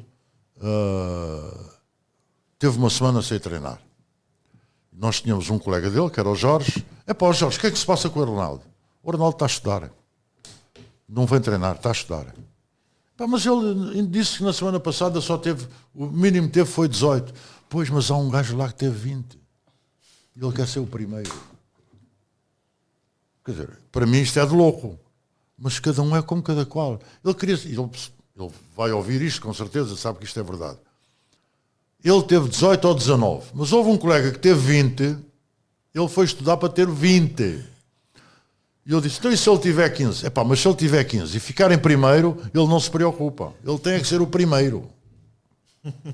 Há pessoas assim. O Arnaldo era assim. O Arnaldo não foi um jogador de basquetebol brilhante, mas era uma força da natureza. Não tinha a habilidade dos irmãos, mas foi um grande jogador. Campeão de Angola, por Ferrovia, e depois ainda jogou, ainda esteve na Seleção Nacional, bom jogador. Não foi brilhante, não foi Zé Carlos nem António, nem Chinda, que foram os mais brilhantes, não é? Mas foi um bom jogador, o Arnaldo Guimarães, muito trabalhador, muito respeitador, não brincava em serviço. A gente dizia, vai defender aquele, é meu galho, não tinha hipótese. O Arnaldo era, como a gente costumava dizer, era um animal, é um bicho. Boa pessoa. Boa. Bom, essa foi a nossa última pergunta. Na verdade tínhamos mais, mas é melhor ficarmos por aqui. Deixa para outra altura, daqui mais sim. Com certeza. Só nos resta agradecer. Nós temos noção do trabalho que foi chegar até aqui. Eu é que agradeço vocês terem se lembrado de mim. Eu normalmente estou disponível para, quando vejo que são pessoas jovens e estão a fazer alguma coisa de jeito, como a gente costuma dizer. Foi difícil chegar aqui porque mandaste uma localização Google que me dava para o Ginga Shopping. Eu andei perdido no meio da Sapu. Eu saí do Nova Vida, eram 18 horas, combinámos às 19. Sim. Disse, Eram 19h30 e ainda estava na Sapu, por isso é que eu cheguei aqui depois às 20, 19 e tal, falamos. Depois é que me disseste, não, isso é em Talatona, estamos aqui. Tivemos a ver, já confirmaste, que o Google Maps enganou-te a ti e a mim, né? Isso. Pá, mas já não é a primeira vez que me engano, eu agora já aprendi mais uma, já não vou confiar tanto. Melhor é perguntar, além do Google Maps, eu peço sempre o Google Maps. Eu corro o mundo com o Google Maps. Há sítios onde é mais fácil, outros sítios é mais difícil. Que às vezes há nomes parecidos, e nós aqui temos nomes parecidos, nomes antigos, nomes modernos, às vezes acontece isto.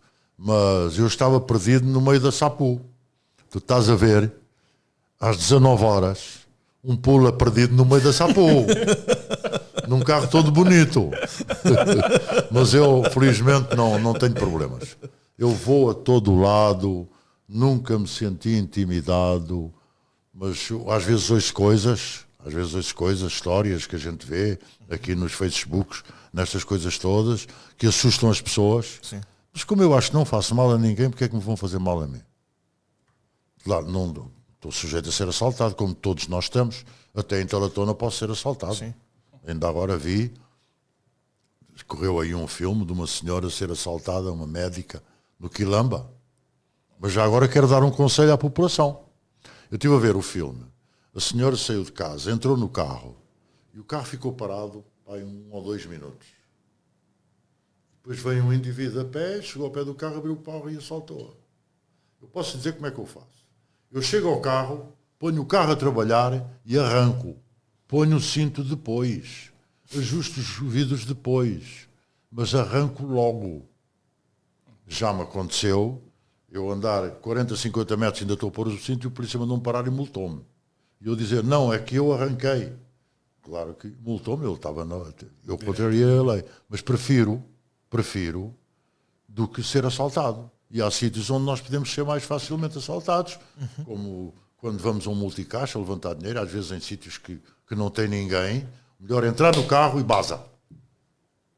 Entra no carro, baza. E depois é que acerta ao espelho, e acerta ao banco, e acerta ao cinto, e liga ao carro. Há pessoas que não, especialmente as senhoras. Entram no carro, olham para o espelho, pintam os lábios, depois acertam o banco, põem o cinto, vê se estão bem lá no espelho, e passado 3 minutos é que arrancam. Então, podem ser assaltados. Pá, nós, infelizmente, estamos numa sociedade que temos que nos precaver. Aproveita isto para dar um conselho às nossas, especialmente às mulheres. As mulheres, sim. Especialmente às mulheres que ficam a pintar os lábios quando entram no carro. Tá bom. Espero que vejam isso. Bom, ao pessoal que está lá em casa, muito obrigado por ter assistido, por nos ter acompanhado até agora. Não se esqueçam de nos seguir nas redes sociais, podcast_Prodesporto, para Instagram e TikTok, e Prodesporto no Twitter ou X agora, né? Subscrevam também o nosso canal no YouTube, youtube.com/multisons. Yeah? Obrigado aí mais uma vez, estamos juntos, até a próxima semana.